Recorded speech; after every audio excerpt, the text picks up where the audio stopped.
2007 OPM song by Yan Constantino.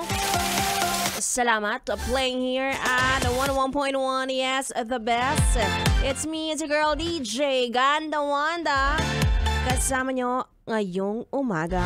Ang multi-awarded song na ito ay talagang tumatak sa masa. Oo, lalo na sa mga kaedad ni Ganda Wanda. Feeling ko wala sa aking wala sa aking age bracket. Wag na nating i-reveal ang hindi nakakaalam ng kanta na yan. Diba? Dahil sa aking mga barkada, sa aking mga kakosa, sa aking mga best dyan, alam ko na gamit ang kantang ito sa graduation. Diba? Kapag naririnig ko nga itong salamat ni Yeng Constantino, ang nakikita ko yung mga iyakan.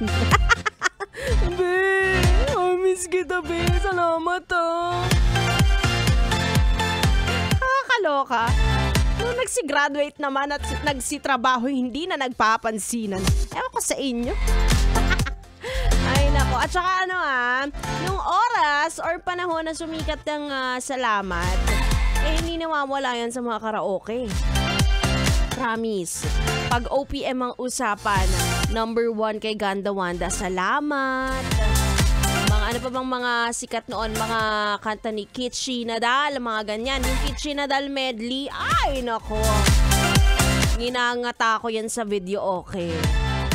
Diba? At ito ay isa sa mga pinakasikat na kanta ni Yeng Constantino bukod sa Hawak Kamay, Chinito at Ikaw.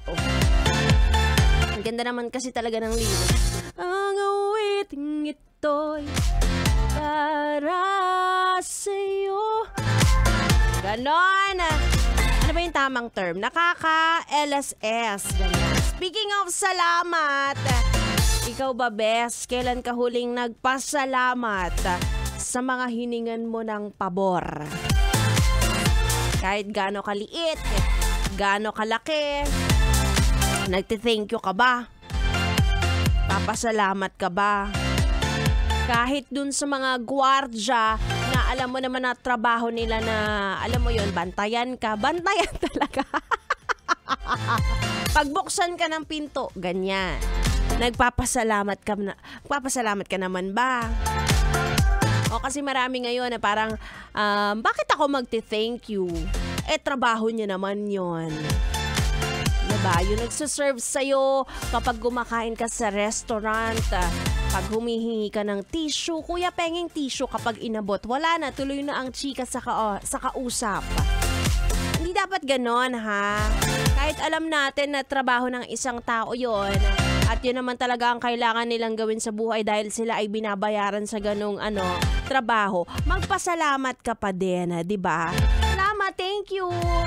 Napakaigsi lang. Hindi naman magkukonsume yan ang buong mong araw. Thank you ka pa din. At ako, ito, practicein nyo rin to. Desisyon. Gumaya kayo sa akin. Ang sabi nila, mas maganda na nakakarinig ka ng salamat kaysa sa sorry. Like for example lang ha, pinag-antay mo ng matagal yung kaibigan mo.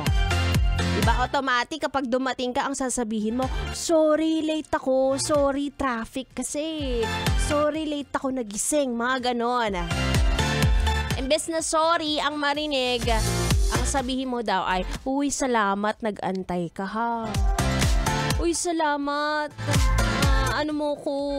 Pagpasensyahan mo ko.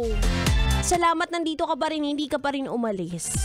Parang for me ha, mas magaan sa aking pakiramdam yung ganon. Ginagaslight. Ginagaslight yung sarili. Hindi ko alam kung gaslighting yon, pero parang mas okay sa akin na ganon. Pasalamat kayo sa akin. Tarot. Kanya-kanya naman yan. Kung mas gusto mo nakakarinig ka ng sorry, edi go. Diba? Kasi kapag sorry, wala ka na bang ibang choice kundi sabihin na okay lang. Sige, okay lang. Ulitin mo ulit. Tanggapin ko ulit. Mga simpleng bagay lang to, ha. Huwag niyo i-big deal, ha. Nakakainis kayo. Like for example, niloko ka. Imbis na mag-sorry, sabihin sa'yo, uy, salamat, nandiyan ka pa din. Salamat at pinatawad mo ako. Hay nako! Ewan ko sa inyo. Anyway, kung ikaw ay nalilimutan mo magpasalamat sa mga bagay-bagay, sige na, ito na ang sign. At simulan mo na yan ngayong araw na ito. Huwag ka na mag-antay ng New Year's resolution. Today is the day, best. Ako na ang mag-remind sa'yo. Your daily reminder. From Ganda Wanda. Anyway, ituloy muna natin ang ating tugtugan. Ingat ka kung saan ka papunta.